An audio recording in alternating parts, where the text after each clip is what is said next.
రామోజీరావు గారి మరణము చాలా దుఃఖాన్ని బాధను కలిగించింది.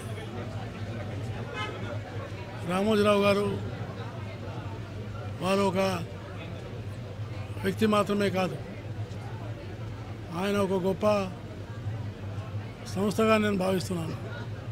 మహా మేధావి, చక్కటి మితభాషి, సరైనటువంటి మార్గదర్శకుడు. సామాజిక మార్పు కోసం ఆయన చేసినటువంటి కృషి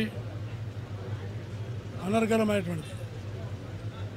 ముఖ్యంగా మన యొక్క తెలుగు అక్షరానికి గళాన్ని విప్పి పోరాటం చేసినటువంటి యోధుడు రామోజీరావు గారు.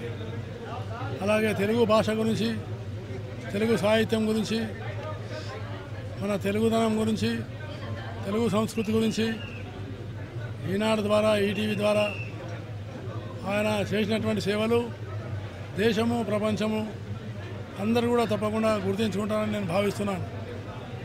అలాగే వారు పత్రికా స్వేచ్ఛ గురించి, ప్రజాస్వామ్యం గురించి నిరంతరం పోరాడుతూ వచ్చారు. అనేకమైనటువంటి ఆటుపోట్లకు గురైనారు. ఎన్ని ఆటుపోట్లు వచ్చినా ఆత్మవిశ్వాసంతో, పట్టుదలతో వారు పోరాటం చేశారే కానీ ఎప్పుడు కూడా